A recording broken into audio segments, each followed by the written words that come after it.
Hello everyone, welcome back to our channel.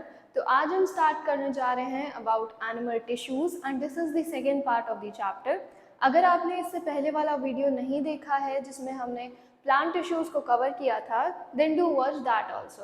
So let's start with today's video. Animal tissues को on the basis of their function and structure 4 parts में divide किया गया है, because we know कि हर function अलग group of cells perform करता है, दैट इज टिश्यू, और एक ही ग्रुप हर फंक्शन को परफॉर्म नहीं कर सकता है। सारे टिश्यूज का अलग काम होता है, उनका अलग स्ट्रक्चर होता है। तो उन्हीं सब के बेसिस पे एनिमल टिश्यूज को 4 टाइप्स में क्लासिफाई किया गया है: epithelial, connective, muscular and nervous tissue. तो अब हम एक एक करके इनके बारे में स्टार्ट करेंगे। So the first type is epithelial tissue.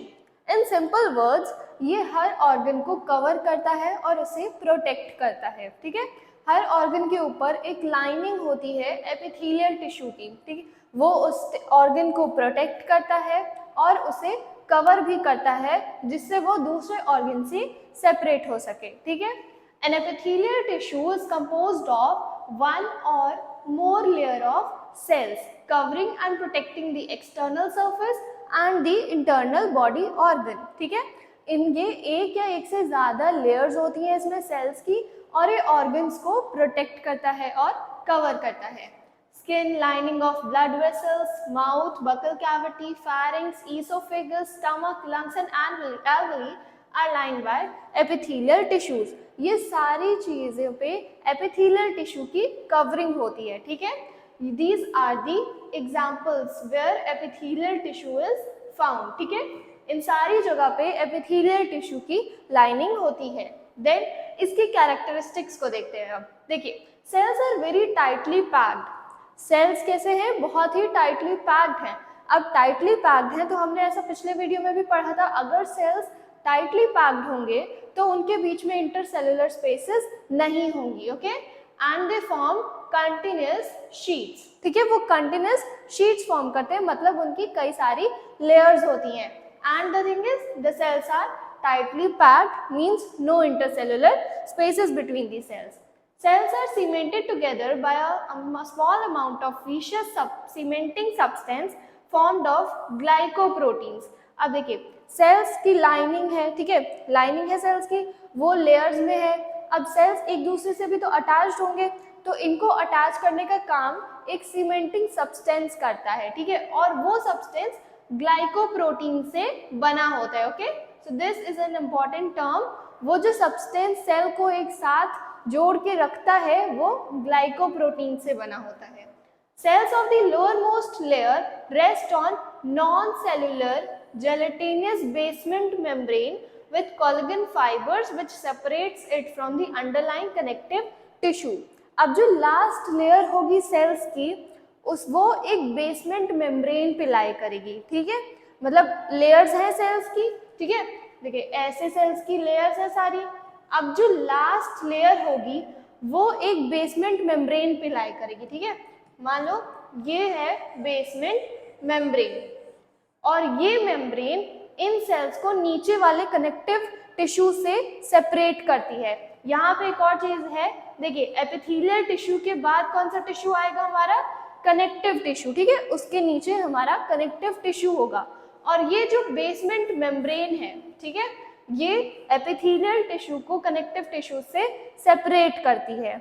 Okay, so these were the characteristics. Cells जो हैं वो टाइटली पैक्ड हैं और शीट्स, कंटिन्यूअस शीट्स बनाते हैं, मतलब उनकी लेयर्स होती हैं। फिर एक दूसरे से वो एक सीमेंटिंग सब्सटेंस से अटैच्ड है जो कि ग्लाइकोप्रोटीन से बना है, और लास्ट लेयर जो होती है सेल्स की वो एक बेसमेंट मेम्ब्रेन पे लाई करती है। ठीक है, और उसमें कोलेजन फाइबर्स भी प्रेजेंट होते हैं। So this was their characteristics, and now we will study about their function. Okay, so the very first function of an epithelial tissue is to protect the underlying organ। मतलब हमने पीछे पढ़ा कि वो सारे ऑर्गन्स के ऊपर एक लाइनिंग बनाता है, उन्हें कवर करता है। ठीक है, तो मतलब इसका पहला फंक्शन यही होता है कि जिस भी टिश्यू के ऊपर वो लाइनिंग बना रहा है उसे वो प्रोटेक्ट करे। It protects the underlying tissues from mechanical injury, entry of germs and drawing up. ठीक है, वो किससे प्रोटेक्ट करता है? मैकेनिकल इंजरी से, सेल्स के ड्राइंग अप से प्रोटेक्ट करता है, ठीक है, और इन्वेजन ऑफ जर्म से प्रोटेक्ट करता है, और हार्मफुल केमिकल से भी वो से प्रोटेक्ट करता है। Next function is the absorption. Epithelial lining of intestine absorbs water and nutrition. अब जो इंटेस्टाइन में जो एपिथेलियल लाइनिंग होती है वो वाटर और न्यूट्रिएंट्स को अब्सॉर्ब करती है डाइजेस्टेड फूड में से, ठीक है। अब्जॉर्प्शन का वर्क इसका इंटेस्टाइन में होता है और भी बाकी जगह पे जहाँ पे भी अब्जॉर्प्शन का वर्क होता है, okay. Next is secretion. Epithelial lining of digestive glands, ठीक है, ये एग्जांपल है कि एपिथेलियल टिश्यू सेक्रेशन कहाँ पे परफॉर्म करता है? In the digestive glands and endocrine glands secrete useful secretions। अब जो एपिथेलियल टिश्यू एंडोक्राइन ग्लैंड्स और डाइजेस्टिव ग्लैंड्स में प्रेजेंट होते हैं वो यूजफुल secretions secrete करते हैं, यानी कि useful substances. Next last one is barrier. acts as a selective barrier to anything entering or leaving the organ। अब कोई भी ऑर्गन है उसके ऊपर इन्होंने लाइनिंग बना रखी है, ठीक है। कोई भी अगर सब्सटेंस या कोई भी चीज ऑर्गन के अंदर जाएगी या बाहर आएगी तो उससे पहले इस बैरियर के थ्रू आना होगा, ठीक है। कोई भी बैरियर है, ठीक है, अब कोई भी चीज आएगी जाएगी तो पहले इससे उसे पास करना पड़ेगा। So it acts as a barrier between the organ and the external surface or the external environment, okay. अब इनके टाइप्स पढ़ेंगे। These are of 4 types. Epithelial tissue 4 तरह के होते हैं और ये इनके स्ट्रक्चर और फंक्शन पे क्लासिफाई किए गए हैं। First one is squamous, columnar, cuboidal and glandular, ठीक है। ये 4 टाइप्स के एपिथेलियल टिश्यू होते हैं। The first type of the epithelial tissue is squamous epithelium. अब देखो ये बहुत ही सिंपल सा एक थिन लेयर ऑफ सेल्स होता है क्योंकि इसमें ज़्यादा लेयर्स नहीं प्रेजेंट होती हैं और इसके जो सेल्स होते हैं वो भी काफ़ी थिन और फ्लैट होते हैं, ठीक है। Cells are flat, scale like polygonal and are closely fitted together, ठीक है। They are closely fitted together यानी कि उनके बीच में ज़्यादा स्पेसेस प्रेजेंट नहीं होती हैं और ये काफ़ी फ्लैट सेल्स होते हैं जो थिन लेयर्स बनाते हैं। It forms lining of blood vessels, oesophagus, mouth, nose, skin etcetera, ठीक है। अब ये इन सारी ऑर्गन्स के बाहर लाइनिंग बनाते हैं, उन्हें प्रोटेक्ट करते हैं। It protects the underlying tissues from mechanical injury, entry of germs and drawing up and harmful chemicals, ठीक है। ये इन सारी चीज़ों से अंडरलाइंग टिश्यू को प्रोटेक्ट करते हैं, उसे बचाते हैं, ठीक है। अब हम इसके नेक्स्ट टाइप में पढ़ते हैं। ये जो स्क्वैमस टिश्यू है वो भी 2 तरह में डिवाइडेड है, सिंपल स्क्वैमस और स्ट्रैटिफाइड स्क्वैमस। सिंपल स्क्वैमस बहुत ही सिंपल होता है, इसमें ज़्यादा लेयर्स नहीं होती हैं, ठीक है। इसमें सिर्फ एक लेयर होती है सेल्स की और काफ़ी थिन होती है। Cells are large, extremely thin and flat. अब जो इसमें सेल्स होते हैं वो बड़े होते हैं लेकिन काफ़ी फ्लैट और थिन होते हैं।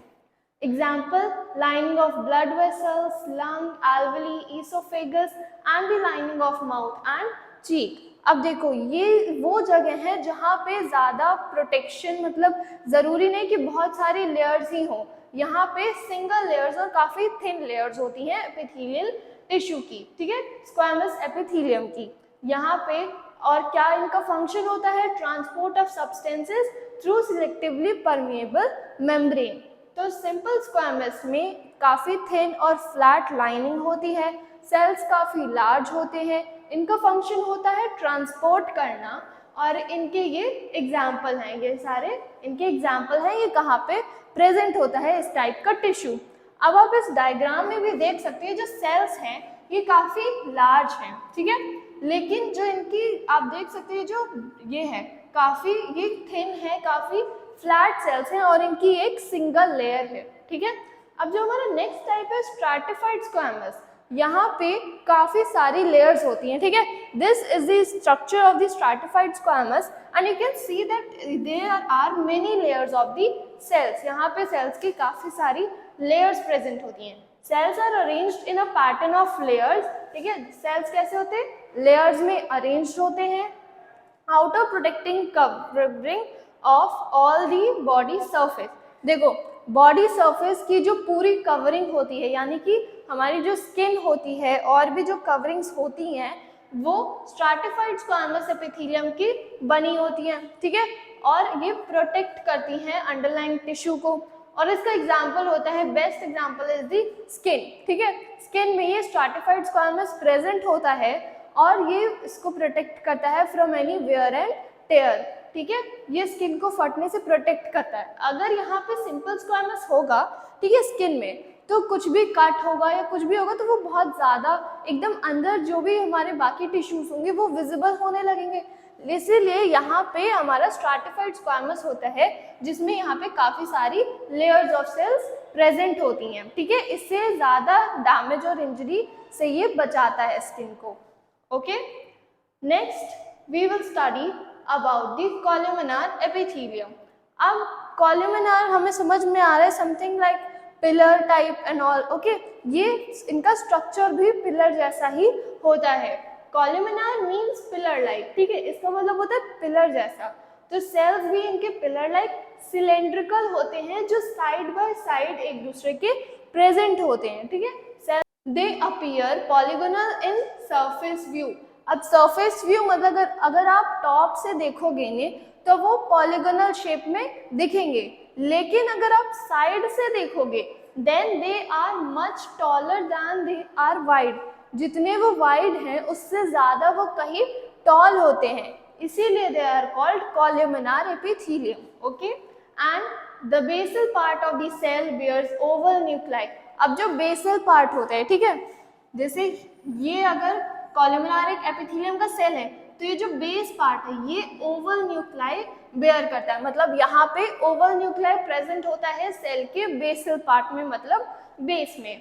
Then they are found in the regions where absorption and secretion occurs. अब जहाँ पे भी अब्जॉर्प्शन और सिक्रीशन होगा वहाँ पे हमारा कोलुमिनार एपिथेलियम प्रेजेंट होता है। इसी का एक मॉडिफाइड टाइप होता है सिलिएटेड कोलुमिनार एपिथेलियम, ठीक है। Cells possess fine hair like cilia. अब जो इस कोलुमिनार एपिथेलियम में fine hair like structures present होते हैं जिन्हें हम सीलिया कहते हैं, ठीक है। ये होता कोलुमिनार एपिथेलियम ही है, लेकिन यहाँ पे इनके टॉप सरफेस पे यानी कि सरफेस व्यू पे इनके सीलिया प्रेजेंट होती है which is a hair like structure, ठीक है।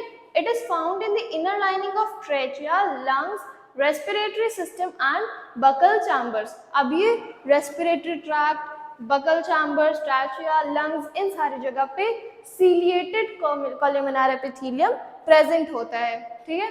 In the respiratory tract the movement of सीलिया pushes the mucus forward to clear it। अब रेस्पिरेटरी ट्रैक्ट में ये म्यूकस को आगे की तरफ पुश करता है जिससे वो ट्रैक को पूरा क्लियर कर सके, and this is the work of cilia. Okay, now अब हम इनका स्ट्रक्चर देखते हैं। See, this is a normal columnar epithelium. Okay, this is columnar epithelium. Okay, and आप देख सकते हो यहाँ पे जो सेल्स हैं they are much longer than they are wide. इनका ये वाइडनेस इनकी कम है जितने ये लॉन्ग है। और हमने पीछे क्या पढ़ा था कि ये बेसल पार्ट में इनके न्यूक्लाई प्रेजेंट होता है। यू कैन सी ये इनका बेस पार्ट है और यहाँ पे इनका ओवल न्यूक्लाई है। Okay, so this is the nucleus of a cell और ये बेसल पार्ट में प्रेजेंट है। Now if you see this one, ये यहाँ पे इनके सीलिया प्रेजेंट है। Okay, you can see hair like structures here. This is ciliated columnar epithelium. Okay, this is ciliated columnar epithelium क्योंकि यहाँ पे इनके सरफेस व्यू पे इनके क्या प्रेजेंट है, हेयर लाइक स्ट्रक्चर्स जिन्हें हम सीलिया कहते हैं। Okay, so the next type is cuboidal epithelium. अब क्यूबॉइडल नाम से समझ में आ रहा है कि सेल्स जो हैं वो क्यूबॉइड शेप के होंगे, ठीक है। Cells are cube shaped and are placed on a basement membrane, ठीक है। हमने जैसे कि पढ़ा था कि सेल्स बेसमेंट मेम्ब्रेन पे लाई करते हैं, यहाँ पर भी इनकी एक सिंगल लेयर प्रेजेंट होती है और वो बेसमेंट मेम्ब्रेन पे लाई करती है। You can see the lower part, it is the basement membrane. Okay, ये जो लोअर पार्ट है इसी को हम बेसमेंट मेम्ब्रेन कहते हैं। Now the cells are also cube shaped. ये सेल्स आप देख रहे हो जितनी इनकी लेंथ है उतनी ही इनकी ब्रेथ भी है। ये कैसा है, क्यूब शेप्ड के सेल्स है और इनका जो न्यूक्लियस है वो सेंटर में है। ठीक है, ये इनका न्यूक्लियस है और ये कहाँ है, सेल के सेंटर में। ठीक है, nuclei are round in shape and found in the centre. अब क्यूबॉइडल एपिथेलियम में जो न्यूक्लियाई है वो राउंड है और सेंटर में प्रेजेंट होता है। Found in the lining of kidney tubules as well as in the ducts of salivary gland. So this is the example where this tissue is found. Cuboidal epithelium is found in these areas and it helps in the absorption, secretion as well as excretion other than providing mechanical support. अब ये mechanical support तो provide करता ही है as well as ये absorption, excretion और secretion में भी help करता है। ठीक है, so this was the cuboidal epithelium. Now the last type of the epithelial tissue is glandular epithelium. Glandular मतलब जहाँ पे glands present होते हैं। Epithelial tissue which folds inwards to form a multicellular gland. अब ये वो epithelial tissues होते हैं जो अंदर की साइड fold होके एक gland बना लें। ठीक है, तो वो बन जाता है हमारा glandular epithelium. Found in the sweat glands and sebaceous gland, in the skin, salivary glands, etc. अभी वहां पे प्रेजेंट होते हैं जहां पे कुछ सिक्रीट हो रहा होता है, जैसे स्किन, सलाइवरी ग्लैंड्स। यहाँ पे क्या होता है, सिक्रीशन होता है। स्किन में हमारा स्वेट सिक्रीट होता है, सलाइवरी ग्लैंड्स में सलाइवा सिक्रीट होता है। तो ये सारे सिक्रीशन में ग्लैंडुलर एपिथेलियम हेल्प करता है। Then it is a modified columnar epithelium. अब ये कॉलमिनार एपिथेलियम ही होता है थोड़ा सा मॉडिफाइड। ये इसके जो सेल्स होते हैं वो इनसाइड को फोल्ड होके ग्लैंड्स बना लेते हैं। ठीक है, cells are modified and specialised to secrete certain substances. It helps in secretion of saliva, sweat, digestive enzymes etcetera. अब जो सेल्स होते हैं वो अपने आप को मॉडिफाई कर लेते हैं, स्पेशलाइज कर लेते हैं सर्टेन सब्सटेंसेस को सिक्रीट करने के लिए। ठीक है, और ये सारे एग्जाम्पल हैं उनके सिक्रीशन के। ये क्या क्या सिक्रीट करते हैं। Last one is the example of their secretions. और ये एग्जाम्पल है वो कहाँ पे मिले जाते हैं। ठीक है, वो कहाँ पे मिलते हैं। You can C in the diagram, ये कॉलमिनार एपिथेलियम है थोड़ा सा मॉडिफाइड, क्योंकि ये जो है ये यहाँ पे इन्होंने ग्लैंड्स बना लिया। ठीक है, ये क्या बना लिए इन्होंने, ग्लैंड्स बना लिए हैं, ये बन गए इसीलिए glandular epithelium. Okay, so this was the epithelial tissue. Now the next type is connective tissues. अब देखो, it is a binding and supporting tissue. Connective tissue से ही समझ में आ रहा है कि एक चीजों को कनेक्ट करता है, चीजों को ये बाइंड करता है, और सपोर्टिंग टिश्यू भी है। Cells loosely spaced and embedded in an intracellular matrix. अब जो सेल्स होते हैं वो लूजली स्पेस्ड होते हैं और एक मैट्रिक्स में रहते हैं। मैट्रिक्स एक सब्सटेंस होता है जिसमें किसी भी टिश्यू के सेल्स क्या होते हैं, प्रेजेंट होते हैं। ठीक है, मैट्रिक्स फ्लूइड हो सकती है, जेली लाइक हो सकती है, सॉलिड हो सकती है, सेल्स उसमें बेसिकली प्रेजेंट होते हैं। ठीक है, it is distributed through out the body. Connective tissue पूरी बॉडी में प्रेजेंट होता है। It forms a sheath around the organs. ये ऑर्गन्स के अराउंड एक लेयर टाइप प्रेजेंट होता है। ठीक है, matrix is a homogeneous fibrous in nature. ठीक है, मैट्रिक्स कैसा होता है, homogeneous fibrous and binds other tissues. ये दूसरे टिश्यूज को क्या करता है, बाइंड करता है, यानी कि कनेक्ट करता है। It is also called a packing tissue and it is non living and amorphous transparent substance. ये कैसा है, नॉन लिविंग है, अमॉर्फस है और ट्रांसपेरेंट सब्सटेंस है। ठीक है, सो this is the basically definition of matrix. ठीक है, अब हम कनेक्टिव टिश्यू के टाइप्स को पढ़ेंगे। देखो, ये बेसिकली 5 टाइप्स के होते हैं। यहाँ पे देखो, सबसे पहला हमारा areolar, adipose, fibrous, skeletal and fluid. ये जो हमारे 3 टाइप के टिश्यू हैं कनेक्टिव टिश्यू में, सब टाइप्स हैं, इनमें भी 2-2 टाइप के हैं। यहाँ पे tendons, ligament, bone, cartilage, blood and lymph. ठीक है, अब हम एक एक करके इनके बारे में पढ़ेंगे।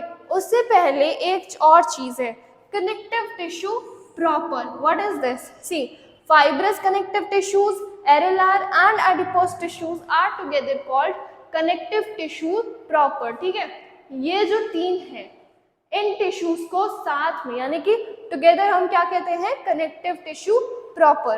अब हम एक एक करके इनके बारे में आगे पढ़ेंगे. अब देखो, सबसे पहले हमारा होता है एरोलार कनेक्टिव टिश्यू, ठीक है, मेड ऑफ जेलेटिनियस मैट्रिक्स. इसकी मैट्रिक्स कैसी होती है? Gelatinous and containing cells and irregularly arranged fibres. यहाँ पे फाइबर्स इरेगुलरली अरेंज्ड होते हैं, यानी कि फाइबर्स का यहाँ पे एक मेश वर्क होता है. ठीक है, ये प्रॉपर्ली अरेंज्ड यहाँ पे नहीं होते. Found between the skin and muscles. हमने पीछे भी पढ़ा था कि ये बाइंडिंग टिश्यू है, कनेक्टिव टिश्यू है. तो यहाँ पे स्किन और मसल्स के बीच में है, around the blood vessels, nerves and in the bone marrow. ये इन सारी जगह पे प्रेजेंट होता है हमारा एरोलार टिश्यू.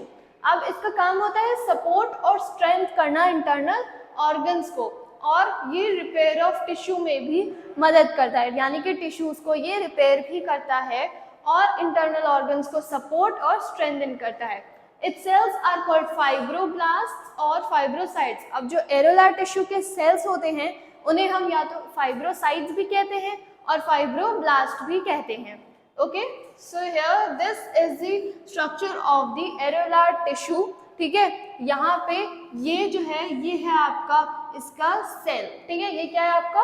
फाइब्रोब्लास्ट और you can say फाइब्रोसाइट. So the next type is adipose tissue. ठीक है, adipose tissue basically fat storing tissues होते हैं. इनके सेल्स क्या करते हैं? फैट स्टोर करते हैं. Cells are filled with fat globules. Cells के अंदर फैट ग्लोब्यूल्स होते हैं एंड आर कॉल्ड एडिपोसाइट्स. अब इसके टिश्यूज में जो सेल्स प्रेजेंट होते हैं एडिपोज टिश्यू में, उन सेल्स को हम कहते हैं एडिपोसाइट्स. ठीक है, found beneath the skin, around kidneys and other internal organs such as intestine. अभी इन ऑर्गन्स के अराउंड प्रेजेंट होता है. ठीक है, स्किन के अंदर प्रेजेंट होता है यानी कि स्किन के नीचे, किडनीज के अराउंड और इंटरनल ऑर्गन्स जैसे कि इंटेस्टाइन. ये बॉडी को इंसुलेट करता है, यानी कि बॉडी में इंसुलेशन प्रोवाइड करता है, और it also acts as a cushion for shock absorption. ठीक है, जैसे कभी कभी शॉक लगता है तो it also acts as a cushion. ठीक है, ये ऑर्गन्स के अराउंड एज अ कुशन भी वर्क करता है. तो बेसिकली इसका काम क्या होता है? फैट को स्टोर करना और इंसुलेशन प्रोवाइड करना. ठीक है, और ये कहाँ कहाँ मिलता है? Beneath the skin, kidney, around the kidneys and internal organs. ठीक है, तो ये इसका स्ट्रक्चर है. You can C this is the adipose tissue, और ये जो आपको सर्कल्स दिख रहे हैं दीज आर एडिपोसाइट्स. ठीक है, ये एडिपोज टिश्यू के सेल्स हैं, तो इन्हें हम क्या कहते हैं? एडिपोसाइट्स.